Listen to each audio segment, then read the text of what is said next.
Chapter 299.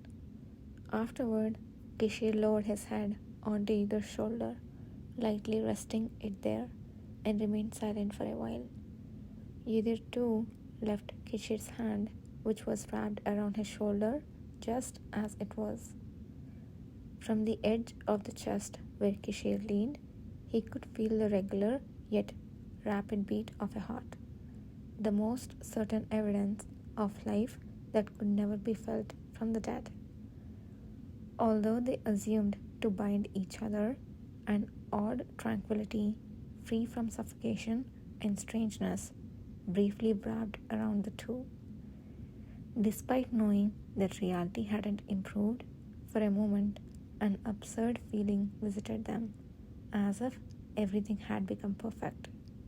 It was a highly deceptive emotion to experience, embracing the man he had killed in his previous life. Where did this bizarre satisfaction come from? Either quietly pondered. Naturally, he could not find an answer. A wave of bitter and unfamiliar emotions kept surging and receding. Do others also feel this way when they embrace each other?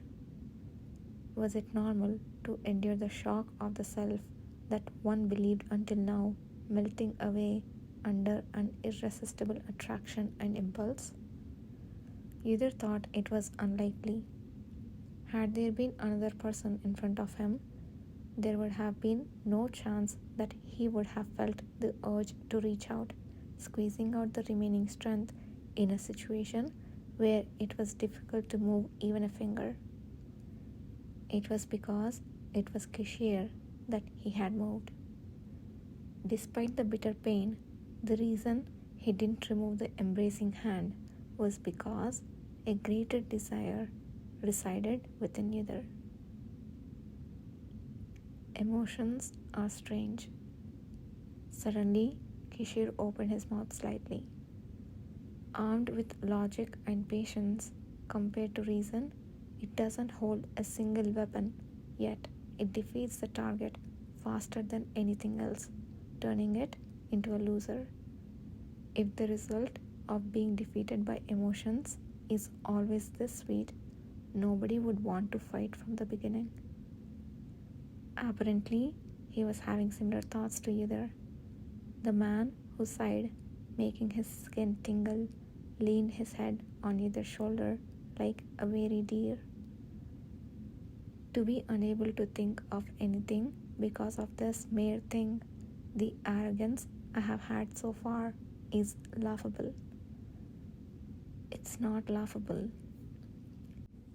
If the fact that all emotions were melted by the hand of the other person who reached out first was laughable, then neither himself should have been the butt of the joke many times over. He had always lost himself at the mere gesture of Kishir. Even if I say that I don't want to do anything else because I want to sustain this moment, that is, I feel the same. So it's not laughable at all. As he hesitated and replied, he felt a low chuckle through his shoulder as a vibration. Either felt his arms hugging him tighter than before. Right, then let's indulge in this desire a bit more. Even though he took a deep breath, a good scent, strong enough to numb his head, subtly emanated from their touching bodies. It was the unique body scent of Kishir, completely different from the perfume created by humans. The fact that the scent, which was only occasionally perceived usually, seemed so intensely filled in an instant was probably due to his emotions moving so intensely. When he inhaled it, something inside him also seemed to move, as if it was being drawn in with it. It was a tingling yet hot sensation, like an invisible hand that seeped in like smoke, gently kneading and tangling something asleep inside. Either was once again aware of the fact that he and Kishir were omega and alpha awakeners respectively. Sweet. He thought his own words had slipped out of his mouth, but it was Kishir who had spoken. He slowly rubbed Uther's nape with his hair, taking a deep breath. I never understood why such a scent came to be, but now I feel like I understand a bit. As his nose gently grazed below his chin, a shiver ran down his spine. If I had not known this sweetness, I probably wouldn't have been able to find you then. Upon hearing then, his puzzled mind soon found an answer. Kishir was talking about the moment when he found Yudhir, who had single-handedly faced Baphomet by piercing through the great serene forest in the darkness. Yudhir rather blankly felt a belated question arising. Come to think of it, the late arrival of Kishir at the precise location so quickly was almost miraculous in the great serene forest. The color-changing magic that the mages had hung on the trees to guide Yudhir was a temporary measure and would have disappeared shortly. Kishir had no one to guide him, so how was he able to find him without any hesitation? Did you find me so quickly back then because of the scent? Yes. How? Well, even I'm not exactly sure how it was possible.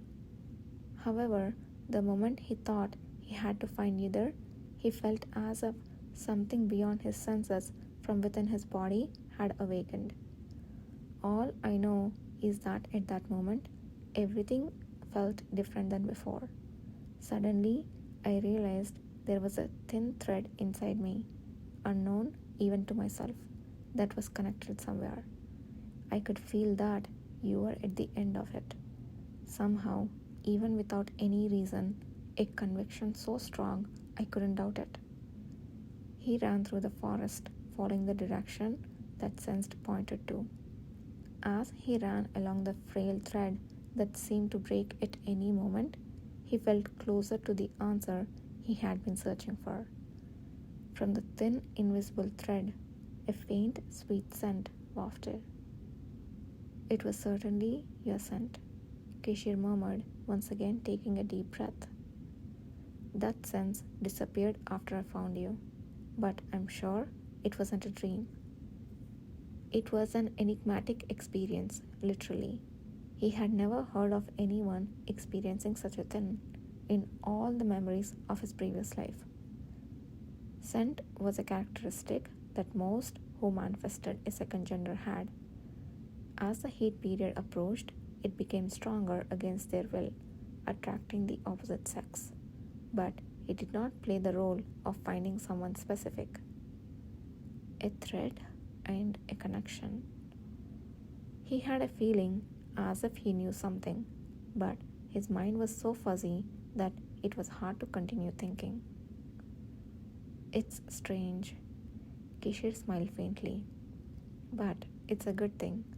After all, thanks to that, I found you.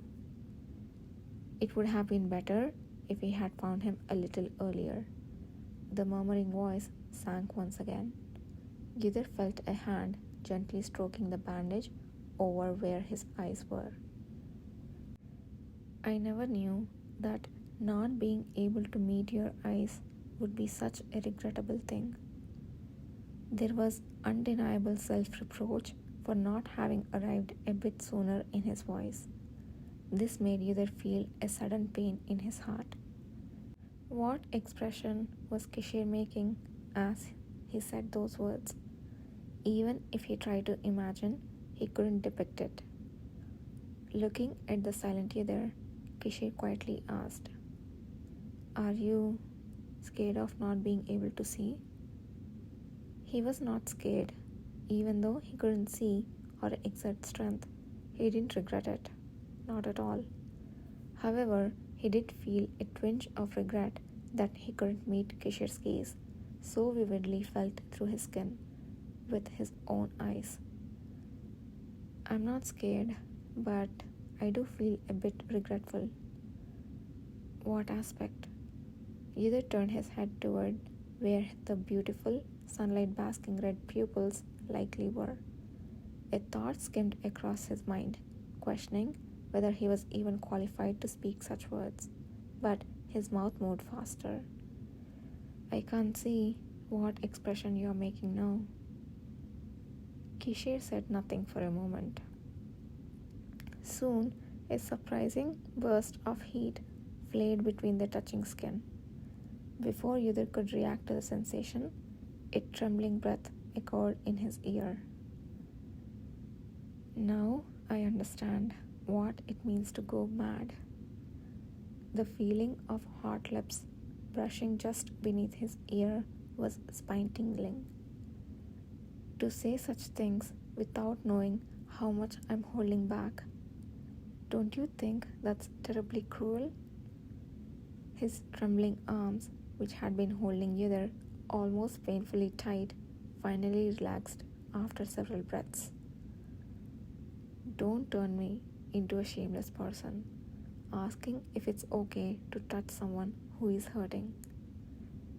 Kishir's heated desire was conveyed vividly beyond the darkness veiling Yudhir's eyes. It felt as if he could physically touch it. He wanted Yudhir. His emotions had not wavered, not even when Yudhir was covered in venom, horrifically battered and bruised. The sight of such a resolute man revealing himself so candidly in front of him touched Yudhir's heart painfully. So, is it alright if I touch you instead? Where? Driven by an irresistible impulse, Yudhir strained to move his hand. He thought he could discern the expression Kishir was making if he could just feel it, even if he couldn't see it.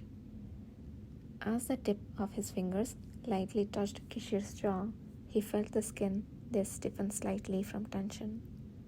He wanted to feel more, but he lacked the strength in his arm. Then Kishir caught his slipping hand, gently pulling it, and helped him to caress his cheek. All right, if you want, anywhere is fine. I'll help you.